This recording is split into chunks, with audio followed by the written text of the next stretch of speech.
सबसे पहले हम लोग अपने पैकेज के डाउट डिस्कस करेंगे जो मैंने आपको कल होमवर्क में दिया था। आप में से कुछ लोगों ने क्वेश्चन नंबर चैट में लिखे हुए हैं, तो वहीं से स्टार्ट कर रहा हूँ। जिनको और भी कोई क्वेश्चन पूछना है वो फटाफट अपने क्वेश्चन नंबर्स लिखते चलेंगे। सबसे पहले मुझे क्वेश्चन नंबर 40 से स्टार्ट करना है। Okay, so let's start with question number 40। We are starting with exercise 1, question number 40। In question number 40, it's given saturated hydrocarbon contains 82.66% carbon, the molecular formula of the hydrocarbon. तो देखो उसमें हमारे पास दो element है, carbon और hydrogen. इसका percentage 82.66% है, तो रेस्ट विल बी 17.33%। इसके बाद आपको पता है कि सिंपल मोल रेशियो निकालना होता है हमें बेसिकली। सो 82.66/12 करना है और 17.33/1 करना है। आपको ये नियरेस्ट वैल्यू बतानी है।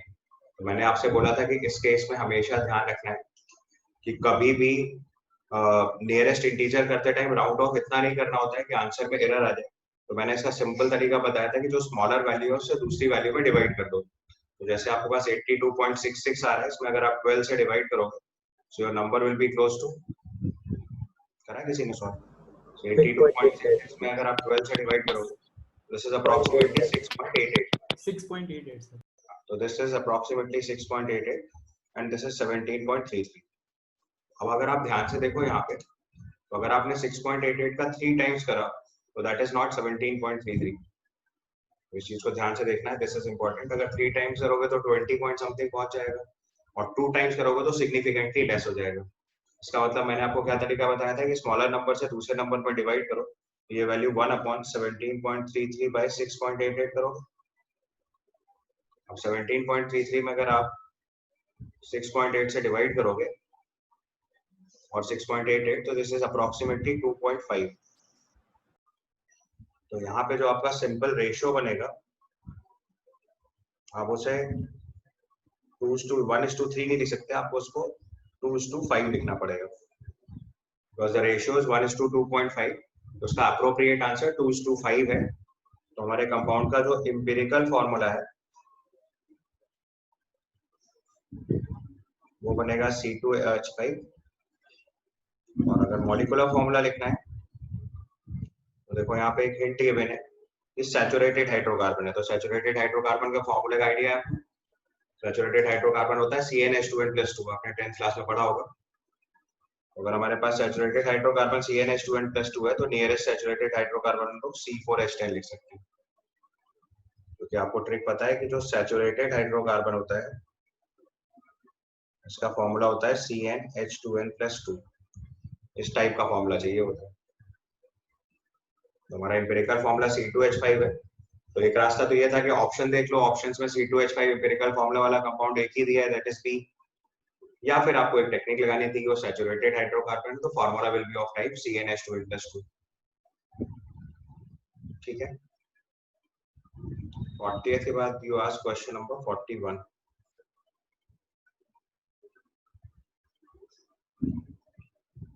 क्वेश्चन नंबर 41 में देखो दिया हुआ है, determine the empirical formula of the compound having percentage composition of iron, sulphur, oxygen और वाटर।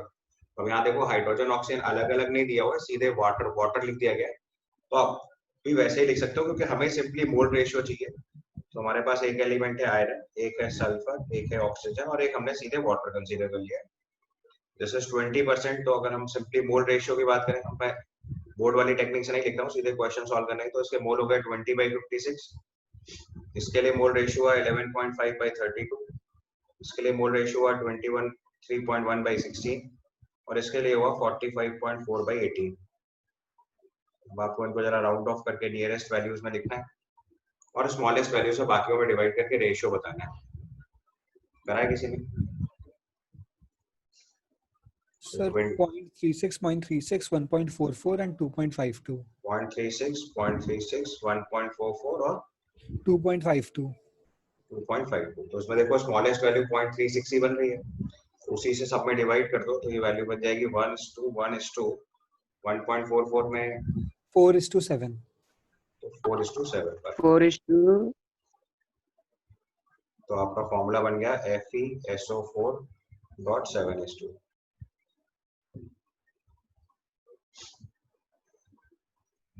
इसके हिसाब से तो आंसर है। एक बार कैलकुलेशन चेक कर लो, सही आ रहा है ये एग्जैक्ट।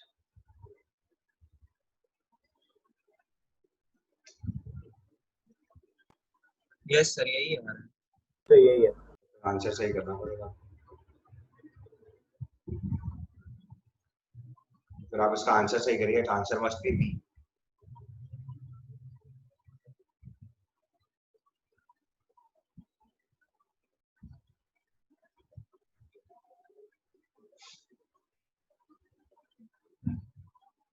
फोर्टी वन का आंसर सही कर लीजिए, then it must be B.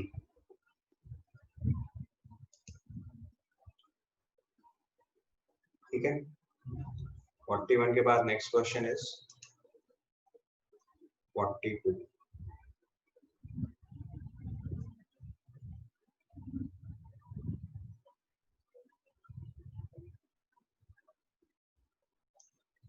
Question में देखो, आपको लिखा है 2 gram of a sample of xenon reacts with fluorine, the mass of the compound produces this much gram, the empirical formula of the compound। तो देखो हमारे पास xenon की reaction fluorine से हो रही है और इससे xenon का कोई भी कंपाउंड बन रहा है, जैसे XeF6F, नीचे ऑप्शंस लिखे हो तो उसके हिसाब से हमें फॉर्मूला पता चला है कि XeFX टाइप्स लिखना पड़ेगा। ठीक है, अब क्या करना है कि आपको बोला हुआ है कि इसके 2 ग्राम से रिएक्शन हो रही है और इससे जो प्रोडक्ट बन रहा है वो 3.158 ग्राम बन रहा है। तो अगर हम कंजर्वेशन ऑफ मास लगाएंगे तो फ्लोरीन का मास निकल आएगा 3.158 माइनस 2 ग्राम। ठीक है, 1.158। So this is 1.158 gram. Perfect. अब आपको देखो फॉर्मूला निकालने के लिए xenon और फ्लोरीन का रेशियो चाहिए बेसिकली, कि कितना xenon और कितना फ्लोरीन है उसका रेशियो चाहिए नंबर्स का। तो आपने xenon दे रखा है तो हमें xenon इस टू फ्लोरीन का रेशियो निकालना है। तो xenon का मास दे रखा है 2 ग्राम, उसका मॉलिक्यूलर मास बताओ एक बार, स्टार्टिंग में दिया होगा 132 स्टार्टिंग में दिया होगा 132। Okay, so this divided by 132 इस टू फ्लोरीन के लिए 19। तो फ्लोरीन के लिए 1.158 अपॉन 19। लेकिन ध्यान से देखना, ये फ्लोरीन के मॉलिक्यूल्स के मोल आएंगे, इसका डबल करेंगे तो फ्लोरीन एटम के नंबर आएगा। बस ये इसमें ध्यान देने की बात थी। तो ऊपर मास लिखा है 1.158 ग्राम, फ्लोरीन F2 का मास है। तो अगर आपको उसके मोल्स निकालने तो 1.158 इंटू 2 करना पड़ेगा नीचे, इसके मोल हो गए। तो ये F2 के मोल हुए, उसका डबल करेंगे तो फ्लोरीन F के मोल आ जाएंगे। ठीक है, यहाँ तक बस इसको सिंपल रेशियो में बताएंगे कितना आ रहा है। यहाँ से सॉल्व होने के बाद Xc/F कितना आ रहा है ये बताना है आपको। 0.5:2 कितना? 0.5:2। 0.5:2 तो 0.5:2 is same as 1:4। मैंने मास परसेंटेज निकाल लिए पहले और उसके बाद वो वाले मेथड से 0.5:2 निकाला है। हाँ ठीक है, मतलब ये रेशियो भी सॉल्व करोगे तो ये भी वही है। आप जो मैंने वैल्यू लिखी है इसका रेशियो सॉल्व करोगे तो ये भी 1:4 ही आ जाएगा। आप एक बार चाहो तो रीचेक कर लो फटाफट। This will also come out to be 1:4।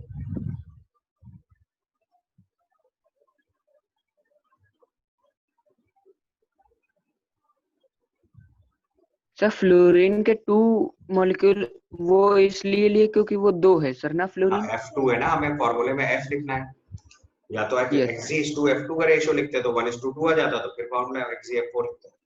और जैसे सर Yes, फ्लोरीन sir. की एटॉमिसिटी नहीं पता तो हम लोग उसमें मास परसेंटेज वाला ही निकालेंगे ना। नहीं ऐसा कुछ नहीं है। आपको जो परसेंटेज दिया, अगर मान लो आप उसको F लिख लेते हैं फॉर्मूले में, सपोज करो यहाँ कोई लिखता है Xc+F के Xc/F6 तो भी आंसर सेम आता है, फिर भी गड़बड़ नहीं आती। बट आपको फ्लोरीन की तो एटॉमिसिटी पता है ना, F2 होता है, तो कोई प्रॉब्लम नहीं। ठीक है, आप ध्यान से देखो ना, मैंने नीचे भी 2 मल्टीप्लाई करा, ऊपर भी 2 मल्टीप्लाई करा, दोनों हटा दो तो भी तो वही आएगा। भाई आपने अगर F2 लिया तो मॉलिक्यूल आपको सिंपल फॉर्मूला आती है, 1 ग्राम O, 1 ग्राम O2, 1 ग्राम O3 में सब में same number of oxygen atom आते हैं। वैसे ही सवाल है ये। 1.158 ग्राम F1 होगे तो भी उतने ही एटम आएंगे, 1.185 F2 मानोगे तो भी उतने ही एटम आएंगे, तो वो नंबर थोड़ी चेंज होता है। अगर सर 2 को नम भी मल्टीप्लाई करें आंसर तो सेम आएगा ना? बिल्कुल सेम आएगा, बट उसमें थोड़ा सा गड़बड़ हो जाएगी, मतलब सब्जेक्टिव के हिसाब से गड़बड़ होगी, ऑब्जेक्टिव के हिसाब से कोई प्रॉब्लम नहीं है। एक्चुअली आप इसे F मान लोगे तो आप एटॉमिक मास F19 से डिवाइड करके मोल लिखोगे, और अगर आप इसे F2 मानोगे तो 19 into 2 मॉलिक्यूलर मास से डिवाइड करोगे, फिर 2 मल्टीप्लाई करोगे, तो जैसे। Okay sir, okay. ठीक। उसके बाद क्वेश्चन नंबर 42 के बाद 43 करने के फिर 46। अच्छा 43 भी पूछा होगा किसी ने, एक minute. Then comes to question number 43. 43rd question में देखो, it's given if in 1 gram of in compound carbon, hydrogen, nitrogen are present in 1:9:3.5 ratio. Molecular weight is given, molecular formula लिखना है। फिर से वही सेम काम, कार्बन, हाइड्रोजन, नाइट्रोजन 3 एलिमेंट है, तो ये 9/12, 1/1, 3.5/14, ये मोल रेशियो होगा। अब इसका सिंपल रेशियो अगर लिखेंगे तो कितना आएगा बताओ? 0.75 0.25. This is 0.75 1 और लास्ट वाला कितना 125, 0.25. बस उसको पूरे नंबर को पहले मल्टीप्लाई करो 4 से। So if you multiply it by 4, so this ratio will come out to be 3:4:1. Integer ratio लिखना होता है। आपका रेशियो 0.75:1:0.25 आ रहा था, 4 से मल्टीप्लाई कर दो तो आपका रेशियो हो जाएगा 3:4:1। तो आपका एम्पिरिकल फॉर्मूला जो बनेगा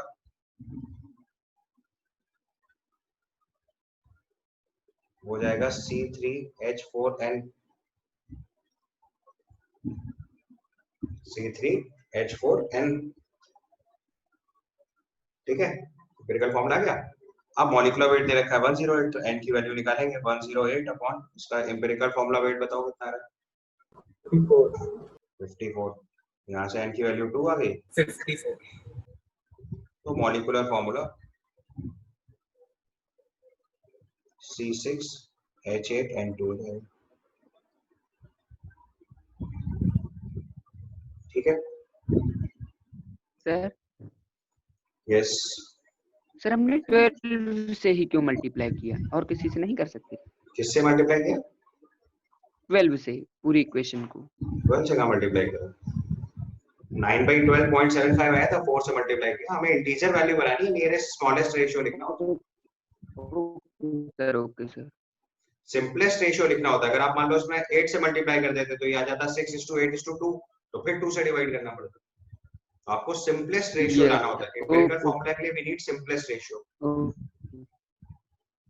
उसके बाद आपने पूछा क्वेश्चन नंबर 46।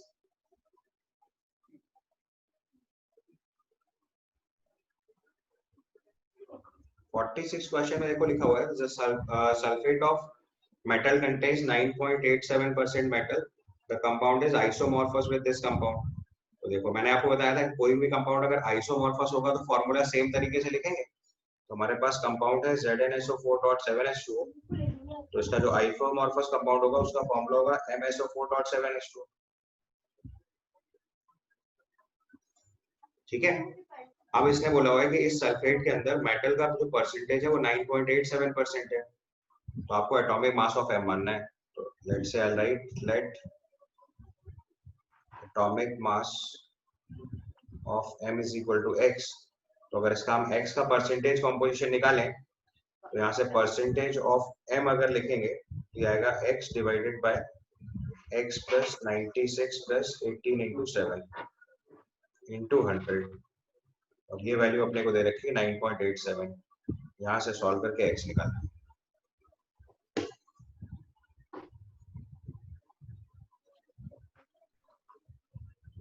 देख लो कोई फर्क, किसी ने अगर सॉल्व किया तो परफेक्ट है, नहीं किया तो बाकी लोग एक बार चेक करके देख लो फटाफट।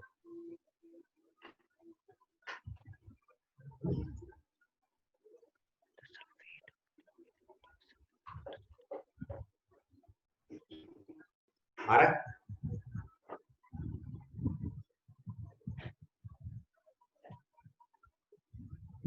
ऐसा आ रहा है।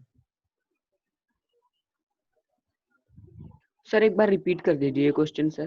आपको दिया हुआ है कि ZnSO4.7H2O का आइसोमॉर्फस है, तो मैंने आपको आइसोमॉर्फस के लिए क्या कंडीशन सिखाई थी कि बिल्कुल सिमिलर फॉर्मूला लिख लिया जाता है।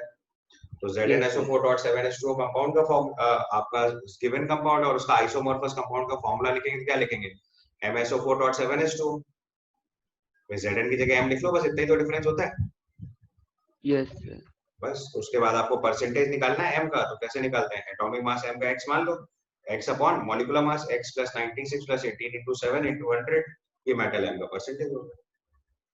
सर मैंने x upon x plus 222 into 100 is equals 9.87 किया है। वही है वो 96 + 18 × 7 करोगे सम तो वही हाँ आ जाएगा। तो हाँ सर, वो डायरेक्टली कर दिया तो उसमें ठीक है, कोई परफेक्ट, नो प्रॉब्लम। प्रॉब्लम, एकदम सही है। Then comes question number 47। 47th question में दिया हुआ है, इसका आंसर सही आ रहा था ना 46 का, चेक करा है ना किसी ने? यस सर, 24.3 आ रहा था। 24.3 आ जाएगा, परफेक्ट। 47 में दिया हुआ है, a chloride of a metal has 65.7% of metal, 10 ml of the vapor of chloride of metal at 1 atmosphere 273 Kelvin weighs 0.72 gram, molecular formula of the metal chloride।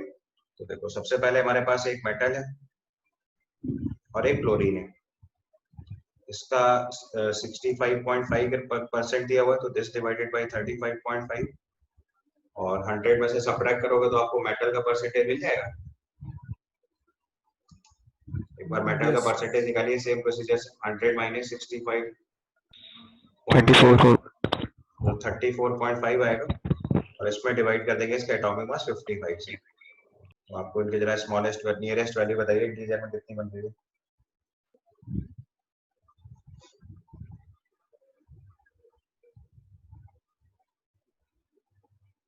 ये लगभग लगभग 0.62 आएगा।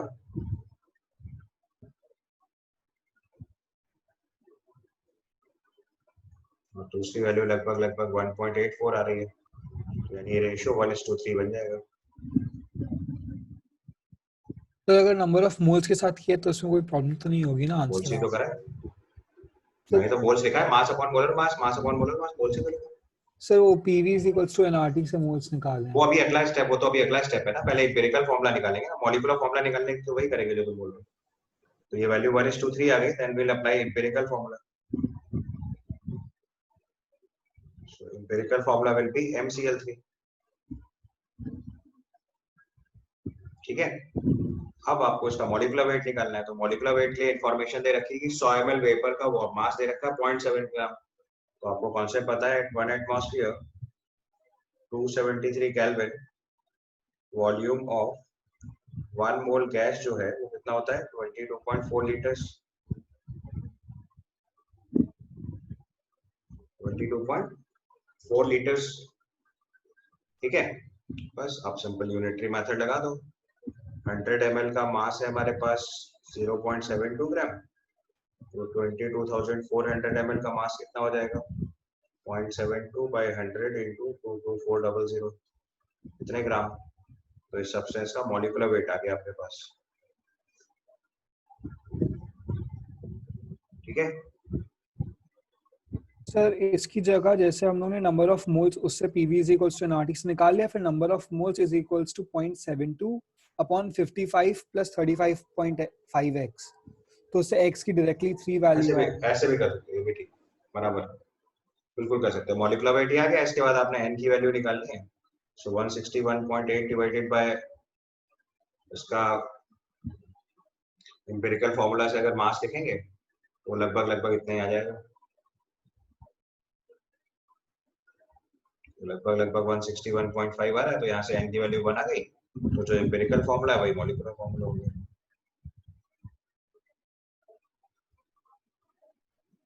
ठीक है,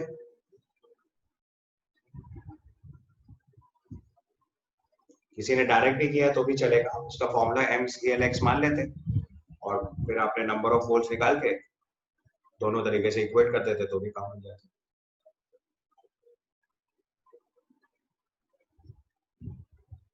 47 के बाद आपने पूछा 50th क्वेश्चन।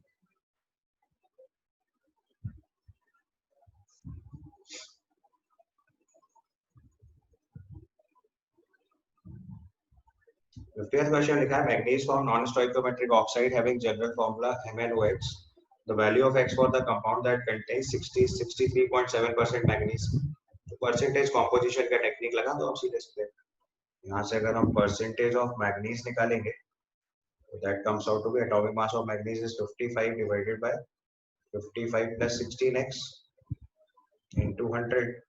ये वैल्यू अपने को 63.7 दे रखी है। यहाँ से x निकाल लीजिए सॉल्व करा किसी ने आंसर आ रहा ना परफेक्ट 1.958888। ठीक है तो 1.958 लिखते हैं इसका आंसर।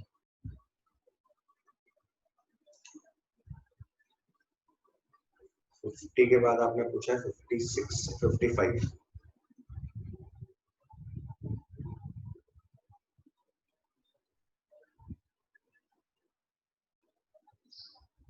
55 क्वेश्चन लिखा है what will be the volume of CO2 at NTP obtained by heating 10 gram of 90% pure limestone. तो सीधे सीधे हमारे पास लाइमस्टोन है कैल्शियम कार्बोनेट, उसको हीट करेंगे तो this is CaO plus CO2।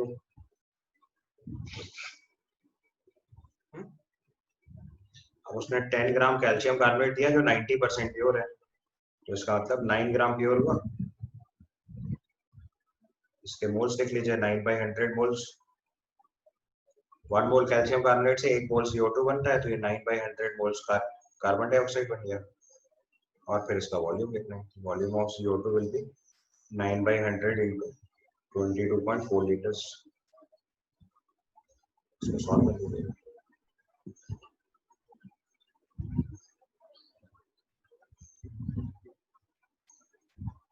Sir NTP पे तो हम लोग 20 डिग्री सेल्सियस लेंगे ना, तो 293 के हो जाएगा वो। नहीं NTP is just as STP. अगर हमने बोला था ना आपको, आप 22.7 ले सकते थे मैक्स, अगर बहुत केयरफुली सॉल्व करना था तो। बस हमारे लिए एनटीपी एसटीपी एक ही बात होती है। वो एसएटीपी होता है जिससे तुम कंफ्यूज हो। 25 degree Celsius is SATP, standard ambient temperature and pressure. Okay sir, then answer आ गया।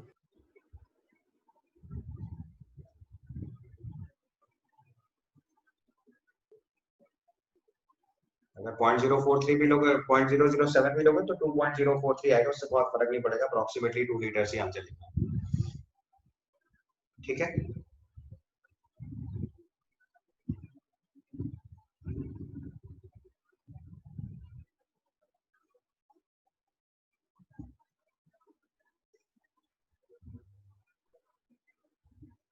क्लियर है यहाँ तक? या अगर आपको कंफ्यूजन हो रहा है तो आप एनटीपी की जगह 1 एटमॉस्फेयर 273 केल्विन लिख लीजिए यहाँ पे, क्योंकि एनटीपी मैंने आपको बताया था हमेशा डिफाइन कराया जाता है। सर ऑप्शन डी आ रहा है। हाँ बी आंसर आएगा। सर डी नहीं बी आ रहा है, बी आ रहा है।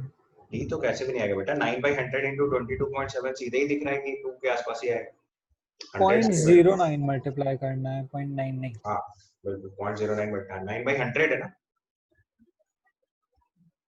55 के बाद 22.4 ले लिया था।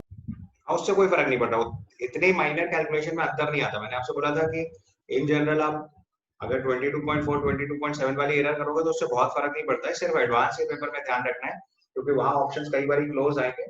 तो अगर वहाँ कंफ्यूजन आएगा कि 22.4 वाला लेना है कि 22.7 लेना है, तो वहाँ 22.7 लेना है। बस ये इतनी बात ध्यान रखनी है, ठीक है। ओके 55 के बाद क्वेश्चन नंबर 56। 56 में लिखा है 8 gram of sulphur is burned to form SO2 when which is oxidized by chlorine water. The solution treated with BaCl2 solution, the amount of barium sulfate. अब देखो यहाँ दो तरीके हैं। दो तरीके ये हैं कि ऐसे सवालों को सॉल्व करने के लिए हम लोग दो तरीके फॉलो कर सकते हैं। या तो सिंपली मोल वाली टेक्निक लगाएं, तो आपको पहले पूरी इक्वेशंस लिखनी पड़ेगी। बट हमारे पास देखो बहुत सारे सब्सटेंसेस हैं इनकी इक्वेशन हम लिख नहीं सकते। यहाँ पे एक टेक्निक लगाते हैं जिसको बोलते हैं प्रिंसिपल ऑफ एटॉमिक कंजर्वेशन। तो law of conservation of mass की तरह ही है। So we'll apply principle of atomic conservation.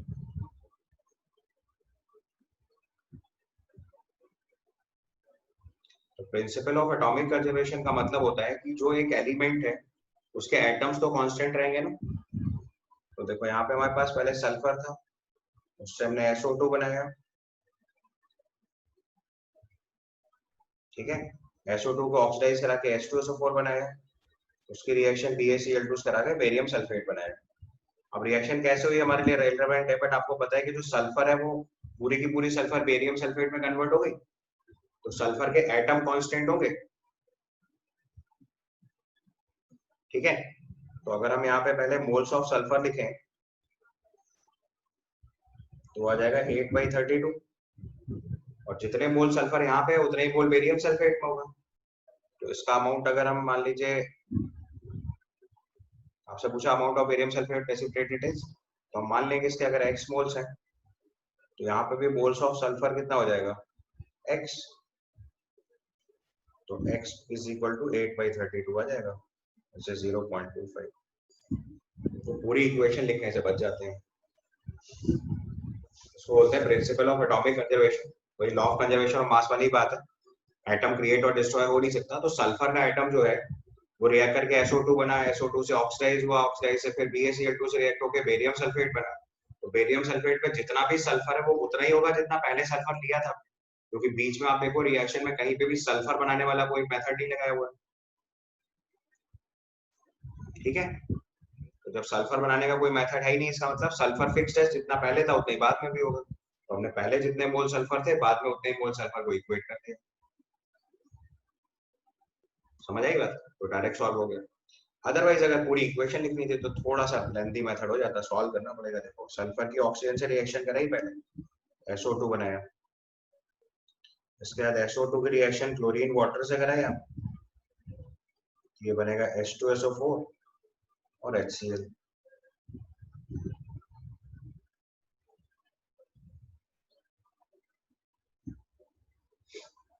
उसके बाद जो H2SO4 बना उसकी रिएक्शन BaCl2 से कराई तो बेरियम सल्फेट बना और 2HCl बन गया। ये इक्वेशन। तो अगर आप मोल से सॉल्व करोगे तो स्टार्टिंग में सल्फर के मोल्स x/0.8 मतलब 0.25 मोल है, 0.24 मोल ऑफ सल्फर से 0.25 मोल ऑफ SO2 बनेगा। समझ आ रहा है? फिर से लिखूं,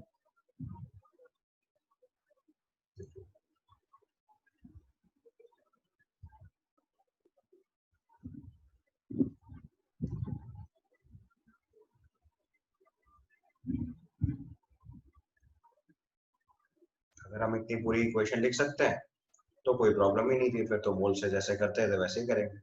अगर इक्वेशन लिखने में कभी डिफिकल्टी आएगी तो हम लोग ये principal of atomic conservation use कर लेंगे।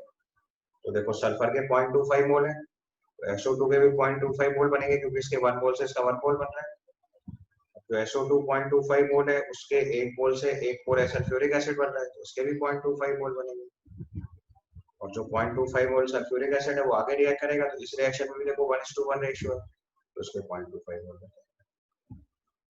तो this can also be a method. अगर आप पूरी केमिकल इक्वेशन लिख सकते हैं बैलेंस करके तो ऐसे भी कर सकते हैं, बट अगर बैलेंस करने में थोड़ी प्रॉब्लम है तो फिर हम पहले वाली टेक्निक फॉलो कर सकते हैं। This is called principle of atomic conservation, जो simply law of conservation of mass की तरह है, बस इसमें क्या करते हैं एटम्स कंजर्व करा रहे हैं। तो जो सल्फर एटम है वो स्टार्टिंग में सल्फर से लिया था, तो वो लास्ट तक जिस भी कंपाउंड में सल्फर जा रहा है वहां तक ये सल्फर कांस्टेंट रहेगा।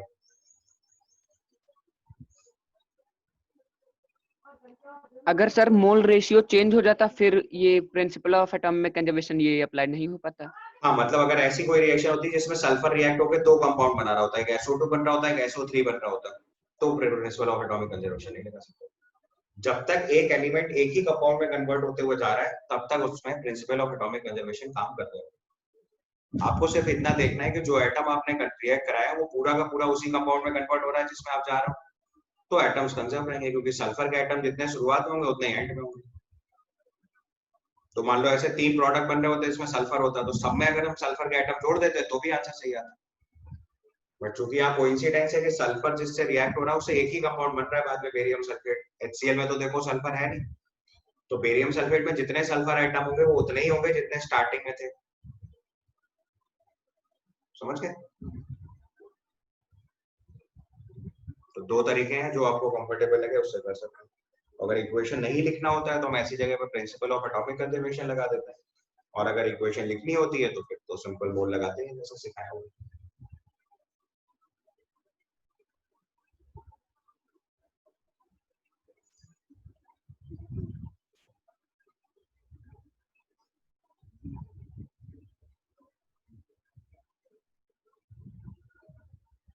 सर एक्सरसाइज 3 में क्वेश्चन नंबर 19 बताएंगे? पहले एक्सरसाइज 1 में भी किसी और का कोई क्वेश्चन नहीं? 56 के बाद और कोई क्वेश्चन पूछा किसी को? 58 और पूछो।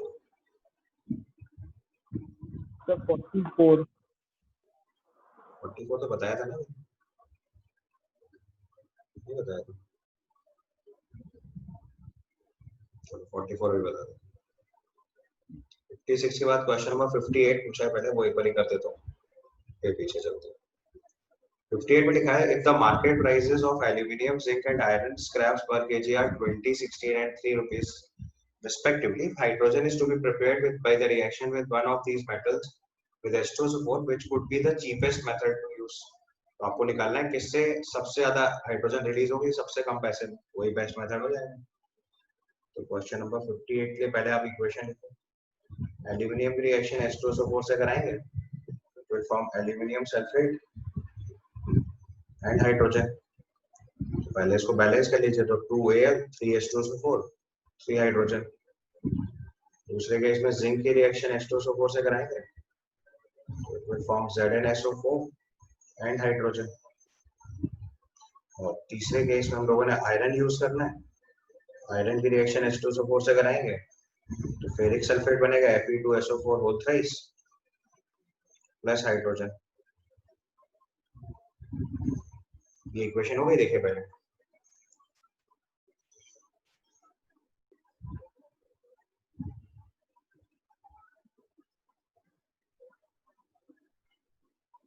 अब उसने पूछा इनमें से कौन सा मेटल ऐसा है जो उसको सबसे सस्ते में यूज किया जा सकता है। तो आपको क्या करना है, आपको सबसे पहले अमाउंट ऑफ हाइड्रोजन निकालना है, किससे कितना कितना बन रहा है।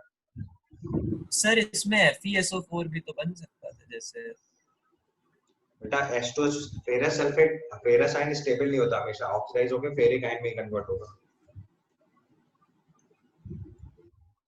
ठीक है। फेरस आयन स्टेबल नहीं होता है, H2SO4 से ऑक्सीडाइज होकर फेरिक सल्फेट ही बनाएगा। बस अब आप यहाँ पे फटाफट अमाउंट लिख लो सबके। तो आपको फिक्स अमाउंट ऑफ हाइड्रोजन बनाने के लिए आप कॉस्ट निकाल लो, कितनी कितनी निकलनी है। So let's say will start with, हमें सबसे अमाउंट ऑफ हाइड्रोजन सपोज करो सेम बनाना है, ठीक है। तो हमने मान लिया कि यहाँ पे इसके A मोल हाइड्रोजन बनानी है, इसकी भी A मोल हाइड्रोजन बनानी है और इसके भी A मोल हाइड्रोजन बनानी है। क्योंकि कॉस्ट तो तभी कंपेयर कर पाओगे जब अमाउंट ऑफ हाइड्रोजन फिक्स करें सबके लिए। तो फिक्स अमाउंट ऑफ हाइड्रोजन बनाने के लिए किसमें ज्यादा पैसे लग रहे हैं चेक करेंगे। तो सबके लिए अगर हमने A मोल हाइड्रोजन बनाना है, तो आप यहाँ से इक्वेशन से देखो, ये रेशियो 2:3 है।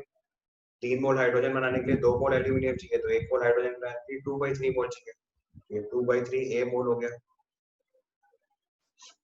इसका सीधे सीधे A मोल हो गया और इसका 2/3 A मोल हो गया, ठीक है। अब कॉस्ट निकाल लो। अब कॉस्ट ऑफ एल्यूमिनियम अगर निकालेंगे, 2/3 A मोल्स है, इसका एटॉमिक मास 27, ये इसका मास हो गया ग्राम्स में, इंटू 10⁻³ ये केजी में हो गया, और 20 रुपीज केजी दे रखा है। कितने रुपीज हो गई एल्यूमिनियम की कॉस्ट। अब ऐसे जिंक की कॉस्ट निकालो, तो जिंक की कॉस्ट A मोल लगेगा, एटॉमिक मास 65 इंटू 10⁻³ इंटू 16, और लास्ट में आयरन की कॉस्ट निकाल लीजिए। आयरन के लिए 2/3 A इंटू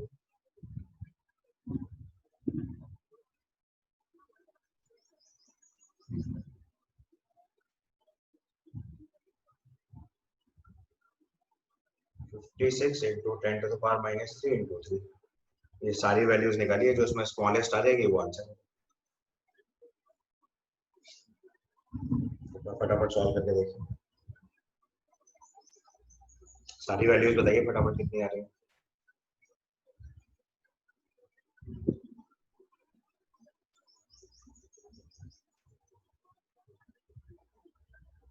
.36 This is 0.36 है। अगला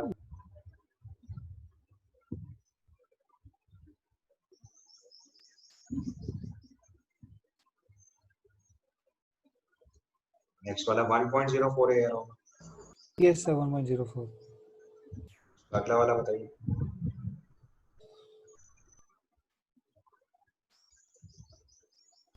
.112 0.1128, यही स्मॉलेस्ट हो गया। उसका मतलब सबसे कम पैसे में आयरन हाइड्रोजन किससे बन रही है? हाइड्रोजन से, सॉरी आयरन से। तो आपका आंसर आयरन हो जाएगा।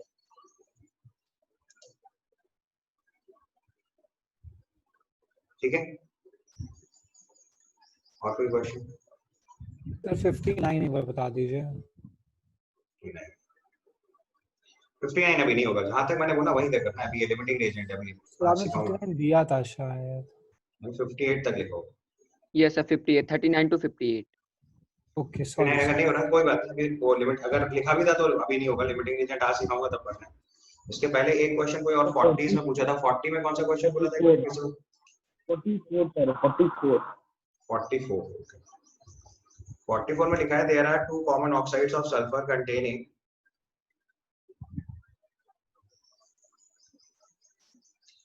there are two common oxides of sulfur containing 50% oxygen by weight and other contains 60% oxygen by weight. The weight of sulfur that combines with 1 gram of oxygen increase the ratio. तो देखो अगर 50% oxygen वाला sulphide लिखोगे तो SO2 होगा और 60% वाला लिखोगे तो SO3 होगा। पहले ये चेक कर लो आप। Sir S2O3। SO3 नहीं आएगा, SO3 है। SO3 में सल्फर का परसेंटेज, ऑक्सीजन का परसेंटेज निकालो, 60% ही है।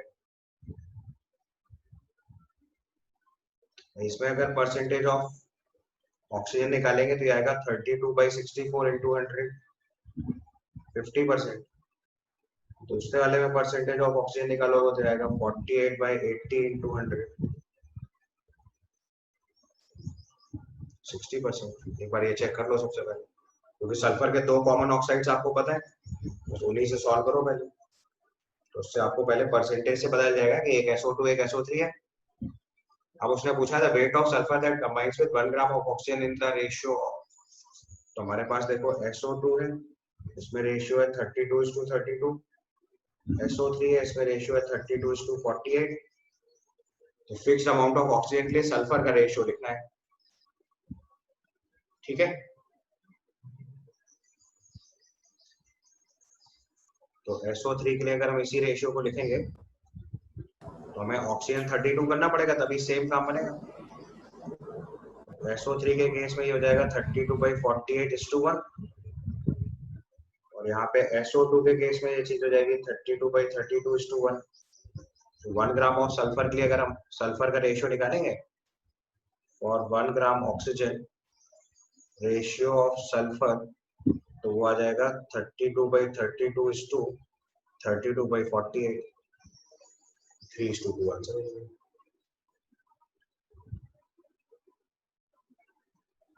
ठीक है, यस सर। इसके बाद मूव करना है एक्सरसाइज 2। एक्सरसाइज 2 का क्वेश्चन नंबर 2 से स्टार्ट करना है। Exercise 2 question number 2।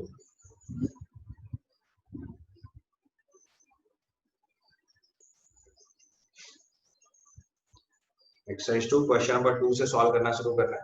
आप एक बार क्वेश्चन देखिए जल्दी से।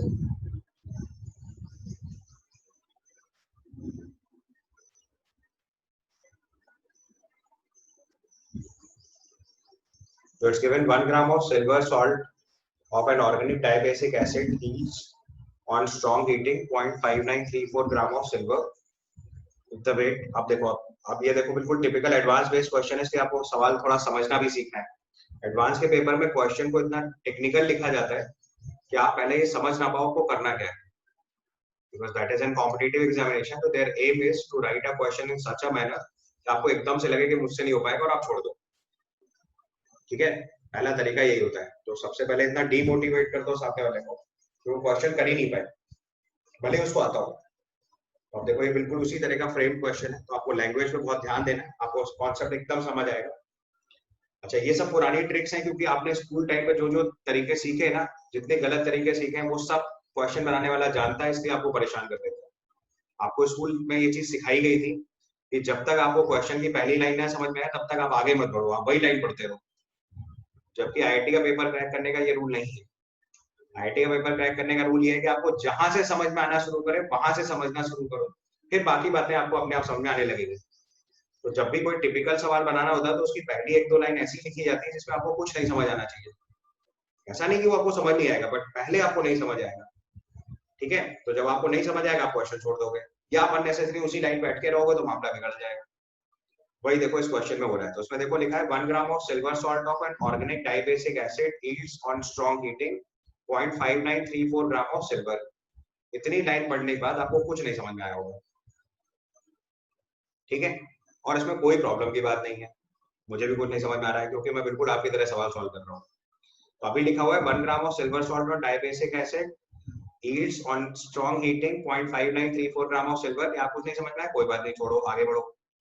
यही प्रैक्टिस रखनी है आपको। जैसे पहली लाइन पढ़ी आपको कुछ नहीं समझ में आया, मतलब अभी क्वेश्चन में ऐसी लाइन लिखी है जो भी रेलेवेंट नहीं हो पा रही है, तो हम आगे वाली लाइन पढ़ेंगे फिर कहीं ना कहीं से रिलेट हो जाएगा। अब अगली वाली लाइन पढ़ा तो उसमें लिखा है if the wait percentage of carbon is 8 times the wait percentage of hydrogen and 1/2 of weight percentage of oxygen. ये बात समझने की है। फिर उसने पूछा determine the molecular formula of the acid. इसका मतलब हमारे पास कार्बन हाइड्रोजन और ऑक्सीजन का रेशियो पता चल रहा है हमको। यहाँ से लिखा है if the wait percentage of carbon is 8 times wait percentage of hydrogen and half of weight percentage of oxygen. इसका मतलब हमारे पास weight percent of carbon hydrogen और ऑक्सीजन मिल जाएगा। अगर एक बार वेट परसेंटेज आ जाएगा तो हम इंपेरिकल फॉर्मूला निकाल लेंगे, और इंपेरिकल फॉर्मूला से अगर मॉलिक्यूलर फॉर्मूला निकालना है तो हमें मॉलिक्यूलर वेट चाहिए। इसका मतलब जो पहली लाइन लिखी है वो मॉलिक्यूलर वेट निकालने में हेल्प करेगी। ऐसे क्वेश्चन को पहले इंटरप्रेट करना पड़ता है। अब आप पहली लाइन समझ जाओगे क्योंकि उससे आपको मॉलिक्यूलर वेट निकालना है, आपको ये पता चल गया। जब तक ये चीज नहीं रियलाइज हो रही थी तब तक लग रहा था फालतू क्यों लिखा हुआ है। तो क्वेश्चन फिर से ध्यान से पढ़ो। 1 gram of silver salt of an organic dibasic acid used on strong heating 0.5934 gram of silver. ये बहुत रेलेवेंट लाइन नहीं थी, बट अगली लाइन जैसे हमने पढ़ी the wait percentage of carbon is 8 times the wait percentage of hydrogen and 1/2 of the wait percentage of oxygen. तो मतलब हमें अगर कार्बन हाइड्रोजन और ऑक्सीजन का वेट परसेंटेज लिखना है तो अगर हम पहले मास का रेशियो लिखें तो उसने बोला हुआ है wait percentage of carbon is 8 times wait percent of hydrogen. तो हाइड्रोजन को x मान लेते हैं, तो कार्बन 8x हो गया and 1/2 of weight percentage of oxygen, तो ये 16x हो गया। ऑक्सीजन का आधा है कार्बन और हाइड्रोजन का 8 टाइम्स। ध्यान से पढ़ो पहले। तो the wait percentage of carbon is 8 times the wait percentage of hydrogen and 1/2 of the wait percentage of oxygen. तो सबसे पहले हमने अपनी रेलेवेंट इंफॉर्मेशन यूज कर ली। अब आपको पता है एम्पिरिकल फॉर्मूला के लिए हमें मोल रेशियो चाहिए होता है। तो 8x/12 x/1 16x/16। ठीक है, तो अब अगर हम इसको सिंप्लीफाई करके लिखें तो ये वैल्यू 3:4:4 बन रही है।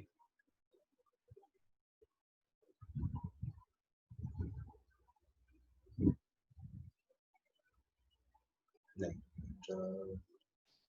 एक मिनट, 2:3। हाँ, तो ये रेशियो सॉल्व होके बनेगा आपका 2:3:3। तो यहां से आपको पता चल गया कि इसका एम्पिरिकल फॉर्मूला जो है वो C2H3O3 होगा।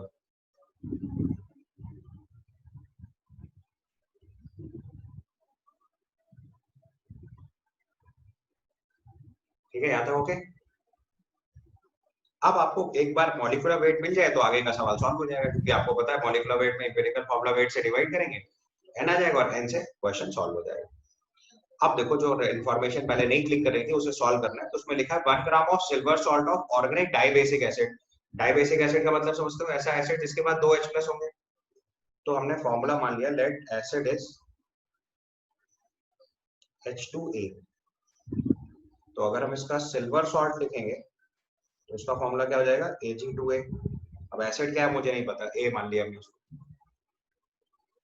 ठीक है, अब उसने बोला हुआ है कि सिल्वर सॉल्ट को हीट करने से आपको सिल्वर मिल जा रहा है।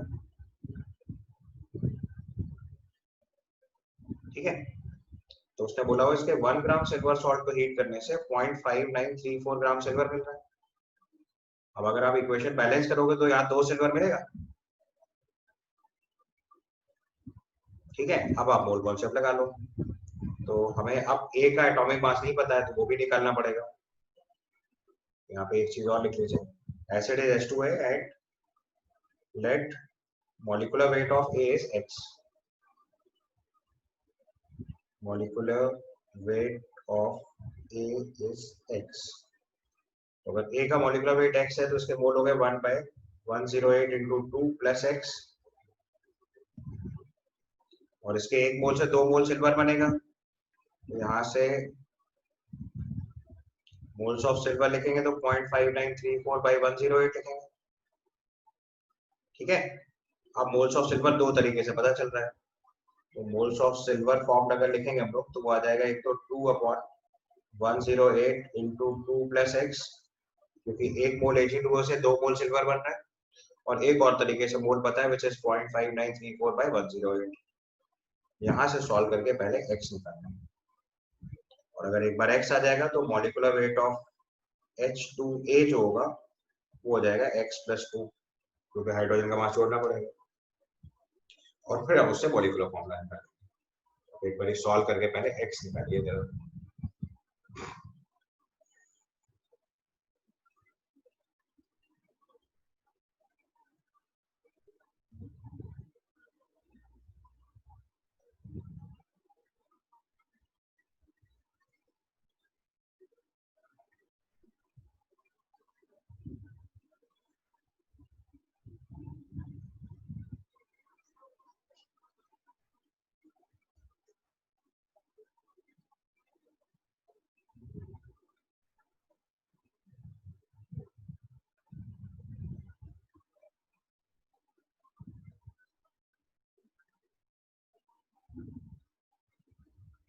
करा किसी ने सॉल्व?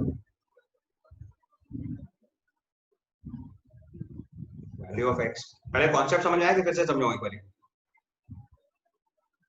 एक बार वापस रिवाइज करा दीजिए, आपने करा क्या शुरू से? देखो फिर से समझो ध्यान से। हमने पहले क्वेश्चन पढ़ा, it's given 1 gram of silver salt of an organic dibasic acid heats on strong heating 0.5934 gram of silver, if the weight percentage of carbon is 8 times the weight percentage of hydrogen and 1/2 of the weight percentage of oxygen। तो हमने पहले carbon hydrogen oxygen का percentage लिखा, hydrogen को x माना तो carbon उसका 8 times है तो 8x हुआ, ऑक्सीजन उसका कार्बन ऑक्सीजन का हाफ है तो हमारा ऑक्सीजन हो गया 16x। तो सबसे पहले आपको ये तीन वैल्यूज क्लिक कर दें, फिर हमने इससे मोल रेशियो निकाला, मोल रेशियो से एम्पिरिकल फॉर्मूला निकाल लिया।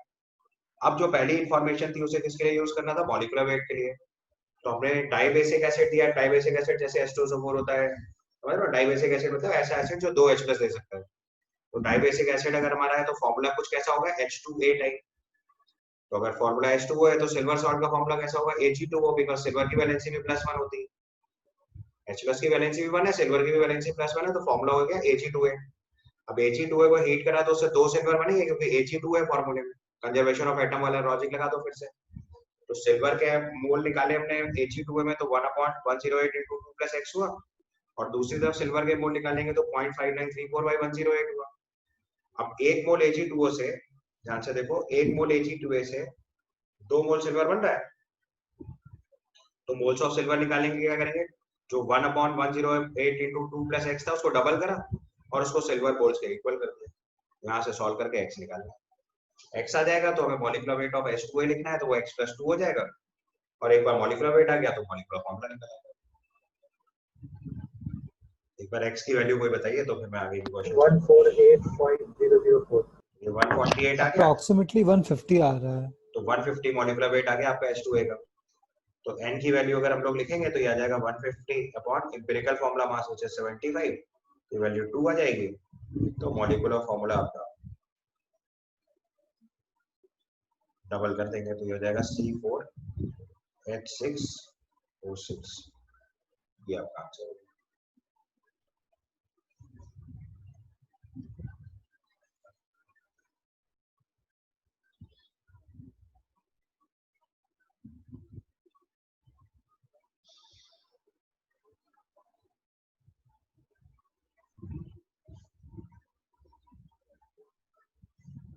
ठीक है,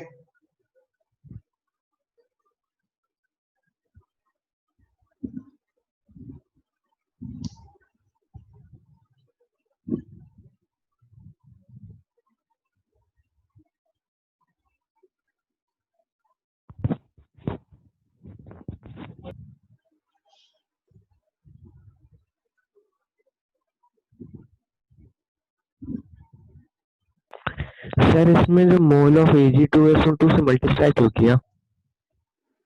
बेटा Ag2A से 2 मोल सिल्वर बनना है, स्टोइकोमेट्रिक कोफिशिएंट देखो ना, इसका कोफिशिएंट 1 है, इसका कोफिशिएंट 2 है, तो इसके 1 मोल से इसके 2 मोल नहीं बनेंगे? Okay sir, okay. इसका स्टोइकोमेट्रिक कोफिशिएंट 1 है, इसका 2 है, तो इसका मतलब इसके 1 मोल से इसके 2 मोल बनेंगे।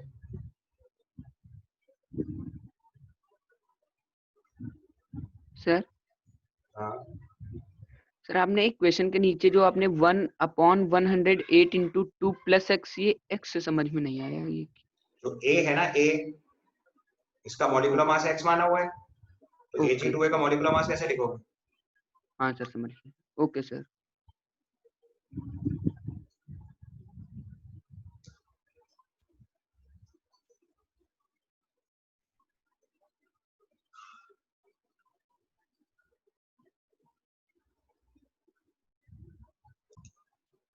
क्वेश्चन नंबर 3 में देखो लिखा हुआ reduction of hydrogen 3.6 gram of an oxide, metal left is 3.2 gram of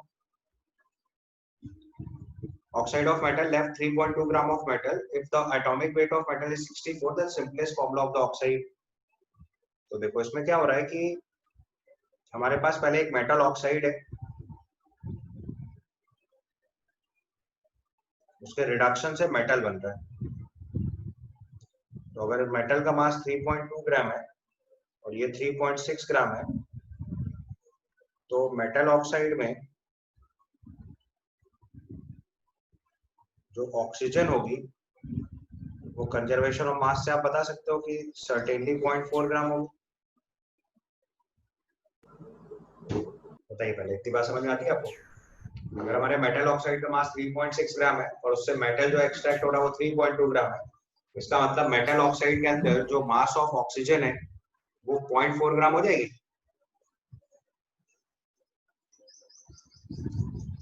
तो हमारे पास मेटल इस टू ऑक्सीजन का अगर हम मास लिखेंगे तो ये रेशियो 3.2 इस टू 0.4 हो गया।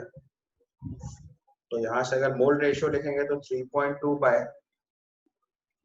64 इस टू 0.4 बाय 16 हो गया। और इसको सिंप्लीफाई करके लिखो, कितना रेशियो आ रहा है? 0.05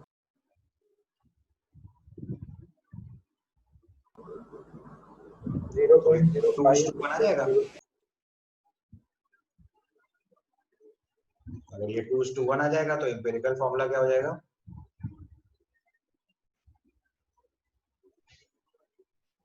N2O।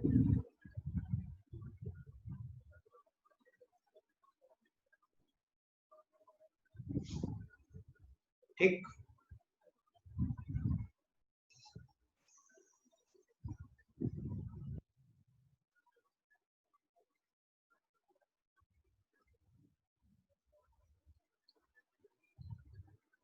यहाँ तक क्लियर? इसके बाद आपने एक्सरसाइज 3 का क्वेश्चन नंबर 19 पूछा हुआ है। उसके पहले तो कोई क्वेश्चन नहीं बताना है किसी को।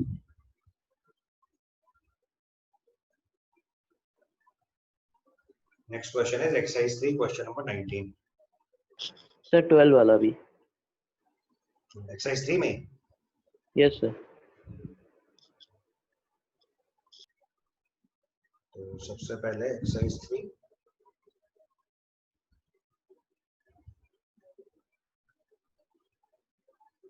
Question number 12। क्वेश्चन नंबर 12 लिखा है organic compound contains carbon, hydrogen, sulphur. The minimum molecular weight of the compound containing 8% sulphur. Same logic बेटा, लेट कहने जा रहा हूं जिस पे लिखा हो minimum molecular weight of organic compound is x। तो x का जो 8% आएगा वो एक सल्फर के मास के इक्वल कर दो, क्योंकि कम से कम एक सल्फर एटम जरूर हो। यहाँ से ऐसे डाल लो।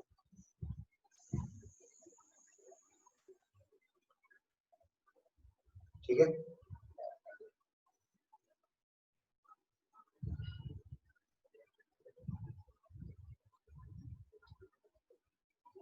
Then question number 19।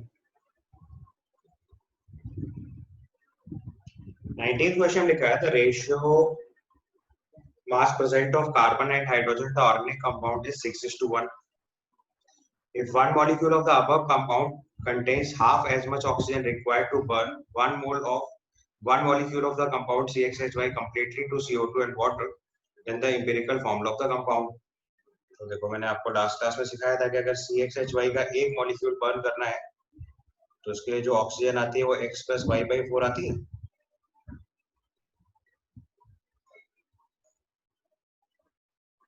ये इक्वेशन याद आई, लास्ट क्लास में सिखाया था मैंने आपको कि अगर CXHY का कंबशन कराएंगे तो X + Y/4 mole of O2 और X moles of CO2 Y/2 moles of water लगेगा। ठीक है, तो अगर आप इसका एक मॉलिक्यूल यूज करेंगे तो इसका X + Y/4 × 2 ऑक्सीजन एटम हो जाएगा।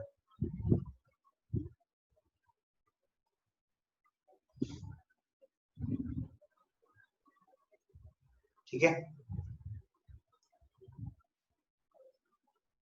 तो एक मॉलिक्यूल CXHY X + Y/4 × 2 क्यों कर रहे हैं? क्योंकि फॉर्मूले में O2 है तो ऑक्सीजन के एटम निकालने के डबल करना पड़ेगा, तो X + Y/4 × 2 ऑक्सीजन एटम्स लगेंगे। अब क्वेश्चन में लिखा है कि mass percentage of carbon and hydrogen is 6:1, तो मतलब फॉर्मूले के हिसाब से X/Y जो दिया हुआ है वो दिया है 6:1।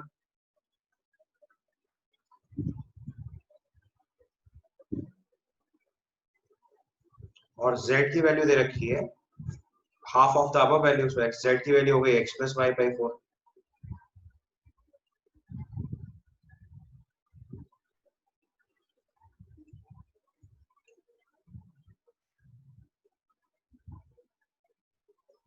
और ये मास रेशियो दिया हुआ आपको ध्यान रखना। तो अगर इस मास रेशियो से मोल रेशियो निकालेंगे तो मोल रेशियो आ जाएगा X/Y। Mass ratio of carbon is to hydrogen आपको 6:1 दिया है, तो मोल रेशियो जो X/Y आ जाएगा वो आ जाएगा 6/12:1/1, यानी कि 1:2।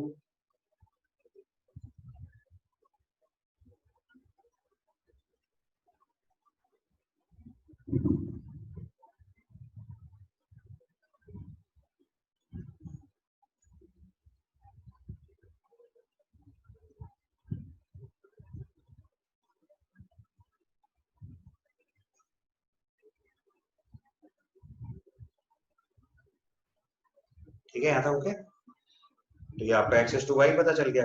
अब यहाँ से Z निकाल लो, तो X + Y/4, दिस इज 1 + 2/4 यानी कि 1.5। तो अगर हम X/Y/Z लिखेंगे तो ये आ जाएगी 1:2:1.5, और हमें इंटीजर रेशियो लिखना होता है तो 2:4:3। तो हमारा एम्पिरिकल फॉर्मूला क्या आ जाएगा?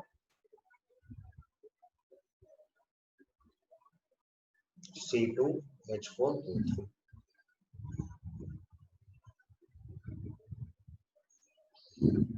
जो आपने ऊपर इक्वेशन लिखी थी वो समझ में तो आ गई, लेकिन एक बार एक्सप्लेन कर दीजिए इक्वेशन को। X + Y/4 बैलेंसिंग सिखाई थी ना मैंने लास्ट क्लास में।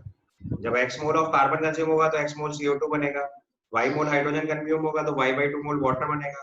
तो राइट साइड में 2D ऑक्सीजन जोड़ो तो कितना होगा? 2X + Y/2, और उसका आधा लिखना पड़ेगा O2 के लिए, तो X + Y/4 आएगा। Okay sir. अब एक मॉलिक्यूल से X + Y/4 × 2 oxygen atom combine हो रहे हैं, और क्वेश्चन में दिया हुआ है कि ऑक्सीजन एटम उतने लेने हैं फॉर्मूले में जितनी कंबशन में लग रहा है उसका आधा। तो कंबशन में तो लग रहा है 2 × X + Y/4, तो उसका आधा कितना हो जाएगा? X + Y/4। तो Z की वैल्यू X + Y/4 हो गई। Mass ratio of carbon to hydrogen 6:1 दिया हुआ है, मोल रेशियो निकालोगे तो 1:2 आ जाएगा। X/Y की जगह XY की वैल्यू पुट कर दो तो Z लगभग 1.5 आ गया। रेशियो निकालेंगे X/Y/Z 1:1.5, सिंपलेस्ट रेशियो लिखो आंसर।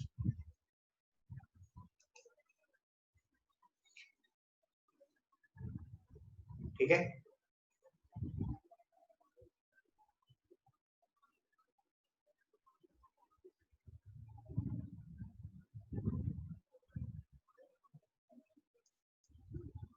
क्लियर हो गया? और कोई डाउट बच रहा है?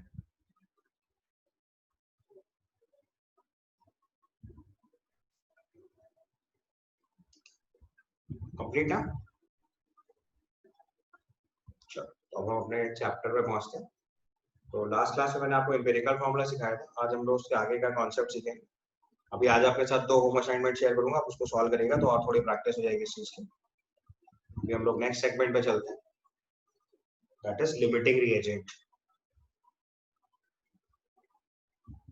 अगला कॉन्सेप्ट लिखेंगे हम लोग लिमिटिंग रिएजेंट।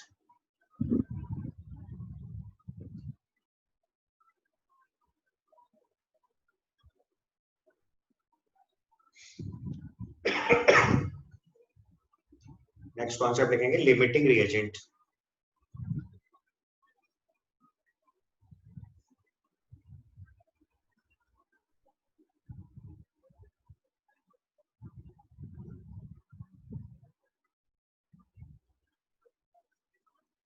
ठीक है, लिखे।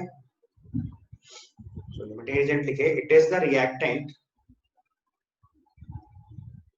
it is the reactant which ends first in a chemical reaction.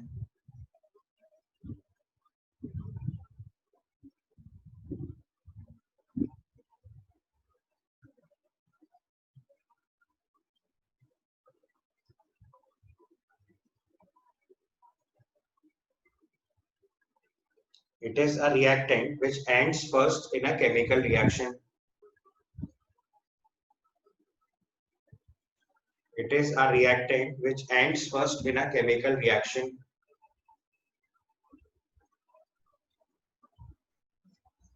तो किसी भी केमिकल रिएक्शन में अगर दो या दो से ज्यादा रिएक्टेंट्स होंगे तो उसमें जो रिएक्टेंट पहले कंज्यूम हो जाता है उसको हम लोग बोलते हैं लिमिटिंग रिएजेंट। ठीक है, और लिमिटिंग रिएजेंट की जो इंपॉर्टेंस है केमिकल रिएक्शन में वो ये है कि किसी भी केमिकल रिएक्शन में जो अमाउंट ऑफ प्रोडक्ट होता है वो हम लोग लिमिटिंग रिएजेंट की हेल्प से डिसाइड करते हैं। अगले पॉइंट पे भी लिखिए, write down with the help of limiting reagent, with the help of limiting reagent, with the help of limiting reagent, amount of product is decided.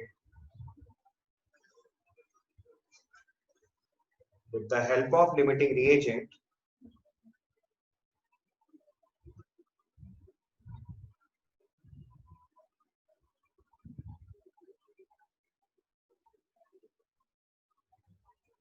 amount of product is decided.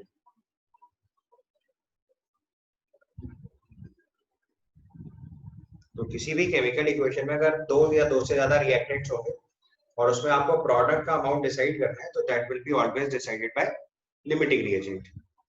ध्यान रखने की बात यह है कि वो रिएक्टेंट होता है जो पहले खत्म होता है, ना कि वो रिएक्टेंट होता है जो कम अमाउंट होता है। बी केयरफुल, लिमिटिंग रिएजेंट से कंफ्यूज नहीं होना है। लिमिटिंग रिएजेंट वो रिएक्टेंट नहीं होता है जो कम अमाउंट में होता है, लिमिटिंग रिएक्टेंट वो रिएजेंट होता है जो पहले खत्म हो जाता है। क्योंकि किसी भी केमिकल रिएक्शन में अगर एक भी रिएक्टेंट खत्म हो गया तो फर्दर रिएक्शन प्रोसीड नहीं करेगी, यानी प्रोडक्ट नहीं बनेगा। तो प्रोडक्ट केवल तभी तक बनता है जब तक सारे रिएक्टेंट प्रेजेंट होते हैं। तो लिमिटिंग रिएजेंट वो रिएक्टेंट होता है जो पहले खत्म हो जाता है, और अगर वो पहले खत्म हो गया तो वहीं पे रिएक्शन रुक जाएगी, तो जो अमाउंट ऑफ प्रोडक्ट होगा उसके बाद नहीं बनेगा। तो अमाउंट ऑफ प्रोडक्ट डिसाइड करने के लिए हमेशा लिमिटिंग रिएजेंट यूज करेंगे। ये पॉइंट समझ में आया आपको? तो अब जैसे आपको देखो ये चीज एग्जांपल से समझाता हूँ।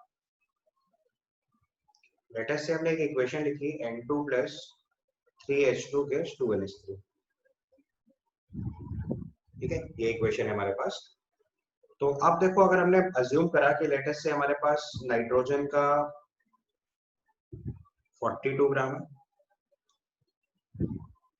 ठीक है, और हाइड्रोजन सपोज करो हमारे पास 18 ग्राम है। ठीक है, तो अब अगर इसमें पूछा जाए कि इनमें से कौन सा रिएक्टेंट पहले खत्म होगा, तो आप में से बहुत सारे लोगों को लग सकता है कि सर हाइड्रोजन तो 18 ग्राम में जल्दी खत्म हो जाएगा। तो एक्चुअली में अमाउंट का रोल नहीं है, बहुत ध्यान से समझना है। जब हमने लिखा है रिएक्शन N2 + 3H2 = 2NH3, तो इस रिएक्शन में नाइट्रोजन और हाइड्रोजन जो रिएक्ट कर रहे हैं they are reacting in a ratio 1:3। तो यानी कि जितनी देर में नाइट्रोजन का 1 मोल रिएक्ट करेगा, हाइड्रोजन को उतनी देर में 3 मोल रिएक्ट करेंगे। तो इसका मतलब केवल अमाउंट से फर्क नहीं पड़ता, फर्क इस बात से भी पड़ता है कि रिएक्ट किस प्रोपोर्शन में कर रहे हैं। तो कोई भी अमाउंट अगर कम है तो जरूरी नहीं वही पहले खत्म हो, क्योंकि आप किस प्रोपोर्शन में रिएक्ट करा रहे हैं इसका बहुत फर्क पड़ता है। तो कोई चीज किस प्रोपोर्शन में रिएक्ट कर रही है इसका इंपॉर्टेंस है। इसलिए केवल ये देख के कि किसका अमाउंट कम है उससे हम ये नहीं डिसाइड कर सकते कि वो लिमिटिंग एजेंट है या नहीं है। ठीक है, अभी कैसे लिमिटिंग एजेंट निकालेंगे टेक्निक आपको सिखा रहा हूँ। बट पहले आपको ये चीज समझनी है कि लिमिटिंग रिएजेंट की इंपॉर्टेंस क्या है। किसी भी केमिकल रिएक्शन में जो रिएक्टेंट पहले कंज्यूम हो जाएगा उसको या पहले खत्म हो जाएगा उसको बोलते हैं limiting reagent. So the reactant which ends first in a chemical reaction is limiting reagent. और इसकी इंपॉर्टेंस क्या है कि किसी भी रिएक्शन में जो प्रोडक्ट का अमाउंट डिसाइड करना होगा वो हमेशा लिमिटिंग रिएजेंट से डिसाइड करेगा। ठीक है, तो अभी जैसे मान लो मैंने ये इक्वेशन लिखी, तो आप क्या करेंगे, आपको पता है कि इक्वेशंस तो मोल्स से चलेंगे। तो पहले हमने मोल्स निकाले, 42/28, 18/2। तो आपने सबसे पहले मोल्स निकाला, तो देखो नाइट्रोजन के मोल्स कितने हैं, 1.5।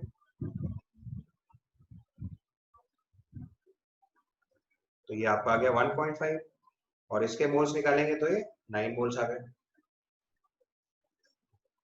ठीक है,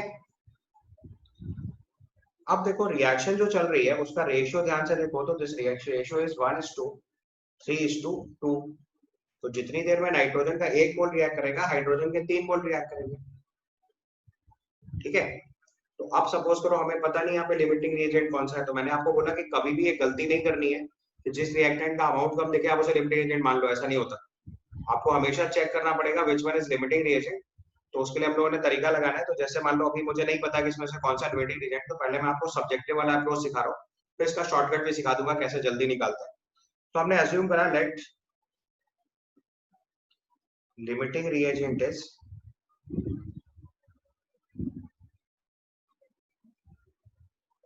नाइट्रोजन, ऐसा हमने अज्यूम करा। हमें नहीं पता है कि नहीं, सही भी अजम्पशन हो सकता है, गलत भी अजम्पशन हो सकता है, मैं दोनों तरीके से करके दिखा देता हूँ। तो हमने सपोज करो अज्यूम करा कि हमारा लिमिटिंग एजेंट नाइट्रोजन है, तो इसका मतलब थोड़े टाइम बाद नाइट्रोजन 0 हो जाना चाहिए, क्योंकि लिमिटिंग एजेंट की डेफिनेशन यही है कि वही रिएक्टेंट जो पहले खत्म होगा वो लिमिटिंग एजेंट है। तो अगर नाइट्रोजन 0 हो गया तो उस टाइम पे हाइड्रोजन कितना बचेगा ये निकालेंगे।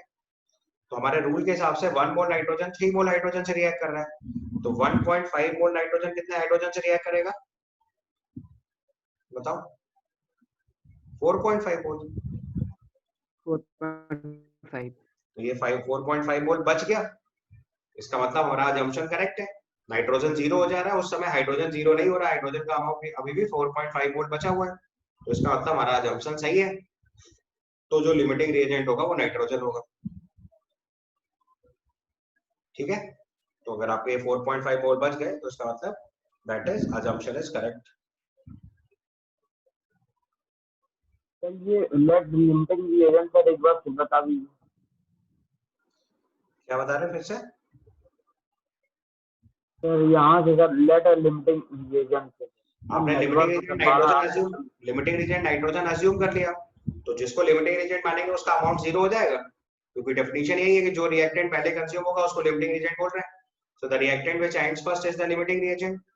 तो हमने अज्यूम करा कि नाइट्रोजन लिमिटिंग रिएजेंट है, इसका मतलब थोड़े टाइम बाद नाइट्रोजन का अमाउंट 0 हो जाएगा। नाइट्रोजन का अमाउंट 0 करा तो हाइड्रोजन कितना कंज्यूम हुआ ये निकालना है। तो रिएक्शन रेशियो क्या चल रहा है, 1:3:2। तो अगर 1 मोल नाइट्रोजन रिएक्ट करेगा तो हाइड्रोजन कितना रिएक्ट करेगा, 3 मोल्स। तो अगर 1.5 मोल नाइट्रोजन रिएक्ट करेगा तो हाइड्रोजन कितना रिएक्ट करेगा, 1.5 into 3 मींस 4.5। तो 9 मोल्स ऑफ हाइड्रोजन में से 4.5 मोल रिएक्ट कर गया, तो बचा कितना, 4.5। इसका मतलब हमारा अजम्पशन करेक्ट है। अब मान लो किसी ने इसका उल्टा अजम्पशन ले लिया होता, जरूरी नहीं कि कोई ऐसे ही करता, किसी दूसरे बच्चे ने लेट से मान लिया होता let limiting reagent is hydrogen, ऐसे भी तो कर सकते थे, हमें क्या पता था कि नाइट्रोजन ही है। तो अगर किसी ने हाइड्रोजन को लिमिटिंग रिएजेंट अज्यूम कर लिया होता तो वो क्या करता, हाइड्रोजन का अमाउंट 0 कर देता। अब 3 मोल हाइड्रोजन से 1 मोल नाइट्रोजन रिएक्ट कर रहा है, तो 9 मोल हाइड्रोजन से कितना नाइट्रोजन रिएक्ट करेगा, तो 3 से 1 रिएक्ट कर रहा है तो 1 से 1/3 रिएक्ट करेगा। 3 मोल हाइड्रोजन से 1 मोल नाइट्रोजन रिएक्ट कर रहा है, तो 1 मोल हाइड्रोजन से कितना रिएक्ट करेगा, 1/3 मोल हाइड्रोजन। तो हमारे पास 9 मोल ऑफ नाइट्रोजन से कितना रिएक्ट करेगा, तो दिस 9/3 मोल्स ऑफ नाइट्रोजन, यानी कि 3 मोल। हमारे पास नाइट्रोजन 1.5 मोल था, और उसमें से अगर 3 मोल रिएक्ट करा देंगे तो -1.5 मोल आ जाएगा। और आप जानते हो किसी भी सब्सटेंस के मोल्स नेगेटिव में नहीं लिख सकते, किसी भी सब्सटेंस के मोल्स को नेगेटिव में नहीं लिख सकते, क्योंकि नेगेटिव मोल होते ही नहीं है। इसका मतलब हाइड्रोजन 0 होने से पहले नाइट्रोजन 0 हो जाएगा। तो अगर हमने ऐसा सॉल्व करा, इसका मतलब हमारा अजम्पशन रॉन्ग है, that is assumption is wrong। तो अगर अजम्पशन रॉन्ग है तो इसका मतलब क्या हुआ, नाइट्रोजन इज लिमिटिंग रीजेंट। ये बात समझ आई? तो आप किसी भी एक रिएक्टेंट को पहले लिमिटिंग रीजेंट अज्यूम कर लो, फिर दूसरे वाले लिमिटिंग रिएक्टेंट का अमाउंट निकालो। अगर वो पॉजिटिव आ जा रहा है तो लिमिटिंग रीजेंट आपने सही अज्यूम करा है, अगर वो नेगेटिव आ जा रहा है इसका मतलब आपने लिमिटिंग रीजेंट गलत अज्यूम कर लिया है। समझ आई प्रोसेस? तो सबसे पहला सिंपल तरीका तो यही है, अगर आप लिमिटिंग रीजेंट पूरा अंडरस्टैंडिंग के साथ समझना चाहते हैं तो पहले आपको ऐसे ही करना आना चाहिए। तो शुरुआत में एक दो सवाल आप ऐसे ही करके देखिएगा ताकि आपको थोड़ा कॉन्फिडेंस आए कि इसको कैसे करते हैं। लेटर स्टेज पे मैं इसके आपको शॉर्टकट्स भी बता रहा हूँ। तो पहले ये पॉइंट सबको क्लियर हो गया? जो रिएक्टेंट हमारा पहले खत्म होगा वो लिमिटिंग रीजेंट होगा, उसको जीरो कर लेना है। उसको जीरो करने के बाद दूसरे रिएक्टेंट का अमाउंट कैलकुलेट करो। अगर वो नॉन जीरो वैल्यू आ जाएगी तो आपका जंक्शन सही है, अगर वो वैल्यू नेगेटिव आ जाएगी तो आपका जंक्शन रॉन्ग है, और उसके बेसिस से आपको पता चल जाएगा लिमिटिंग रीजेंट कौन सा है। ठीक है, यहाँ तक ओके? अब दूसरा तरीका और एक होता है कि अगर आप ऐसे नहीं करना चाहते तो एक और तरीका होता है, हम लिमिटिंग रीजेंट उस रिएक्टेंट को भी बोलते हैं जिससे मिनिमम अमाउंट ऑफ प्रोडक्ट बनेगा, क्योंकि आपको पता है कि रिएक्शन जहां रुक जाएगी उसके बाद प्रोडक्ट बनेगा ही नहीं। तो एक और ट्रिक होती है, अगर आप ये एक तरीका सिखाएंगे, एक और तरीका बता रहा हूँ कि किसी लिमिटिंग रिएजेंट आप उस रिएक्टेंट को भी बोल सकते हैं जिससे minimum amount of product form होगा। ये चीज दूसरे पॉइंट पे लिख लीजिए, इतना नोट करने के बाद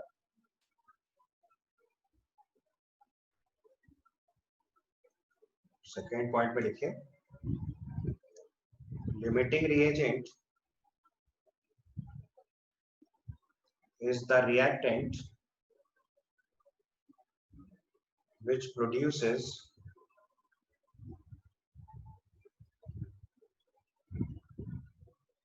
minimum amount of product.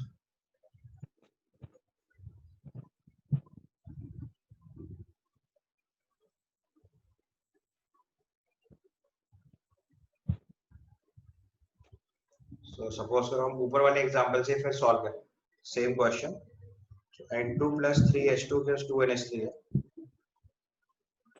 इस इक्वेशन में इसके 1.5 मोल दिए हुए हैं आपको, और इसके हमारे पास 9 मोल दिए हुए हैं।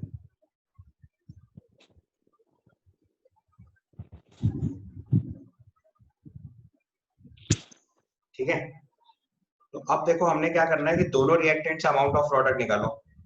तो रिएक्शन के रेशियो के हिसाब से ये रेशियो 1:3:2 में चल रही है रिएक्शन।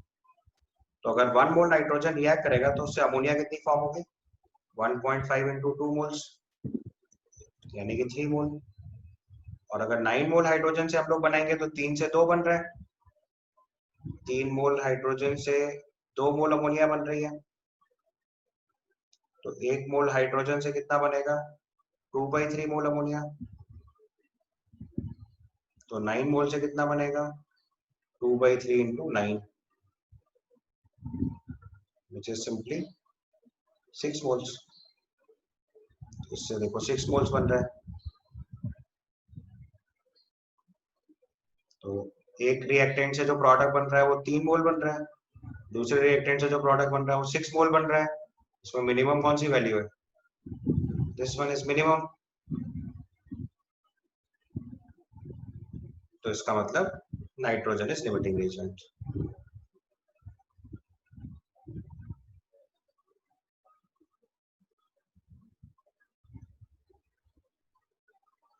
तो ये भी एक टेक्निक होती है, आप दोनों रिएक्टेंट से अमाउंट ऑफ प्रोडक्ट निकाल लो, जिस रिएक्टेंट से कम अमाउंट ऑफ प्रोडक्ट बनेगा वो लिमिटिंग रिएजेंट होगा।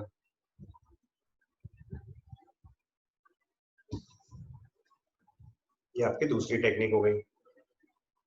आपको इनमें से जो कंफर्टेबल लगेगा उससे सवाल सॉल्व करना है, क्योंकि क्वेश्चन सॉल्व करते टाइम कोई रूल नहीं है कि आप पहले मेथड से सॉल्व करोगे, दूसरे मेथड से सॉल्व करोगे, तीसरे मेथड से सॉल्व करोगे। जो आपको कन्वीनियंट लगेगा, जिससे आप सबसे कंफर्टेबली आंसर निकाल पाओगे, उससे करना है। शुरुआत में आपको प्रैक्टिस के लिए सारे मेथड लिख के देख लेने, जो आपको सबसे बढ़िया लगेगा उससे करना है।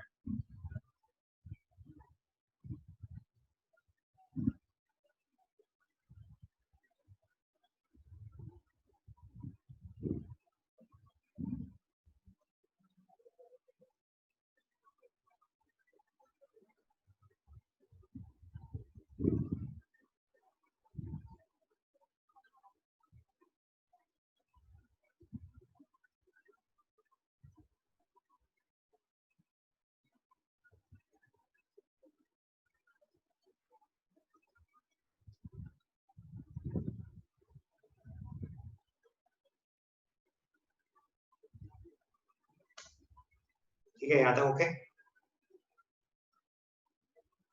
इसके बाद फिर एक और तरीका होता है, अगर आप इन दोनों मेथड्स, ये दोनों थोड़े लेंथी मेथड्स हैं बट अंडरस्टैंडिंग के लिए बहुत इंपॉर्टेंट है। अगर आपको लिमिटिंग रीजन पूरा कॉन्सेप्ट समझना है तो आप इन्हीं दोनों तरीके से समझ सकते हो।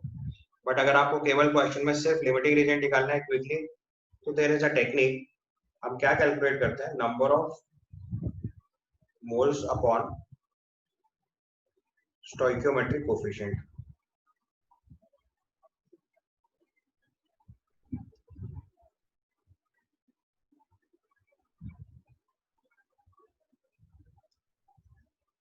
तो number of moles upon stoichiometric coefficient calculate करेंगे हम लोग।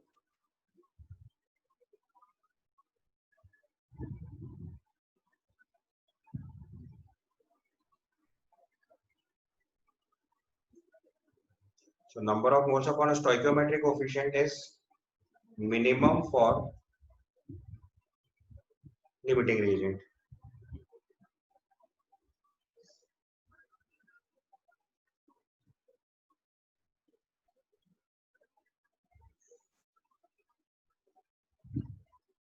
जो लिमिटिंग एजेंट होता है उसके लिए number of moles upon stoichiometric coefficient का जो रेशियो होता है वो मिनिमम आता है। तो अगर आप सपोज करो पिछले ही वाले एग्जांपल को फिर से चेक करो, तो N2 + 3 H2 H2 and H3, इसका 1.5 मोल है, इसका 3 मोल है, सॉरी 9 मोल है।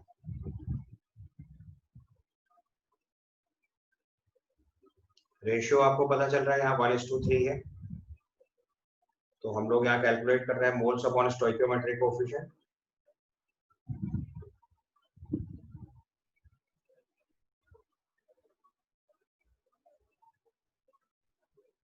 तो मोल्स अपॉन स्टोइकियोमेट्रिक कोफिशिएंट यहाँ आएगा 1.5/1 और यहाँ आएगा 9/3। तो ये वैल्यू देखो 3 आ रही है और ये वैल्यू 1.5 आ रही है, ये मिनिमम है। और अगर ये मिनिमम है तो यही लिमिटिंग रीजन हो गया।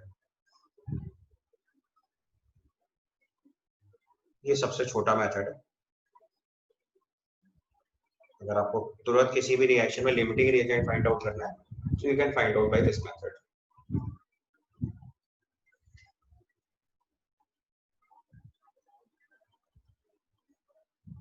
Okay, so we'll stop here.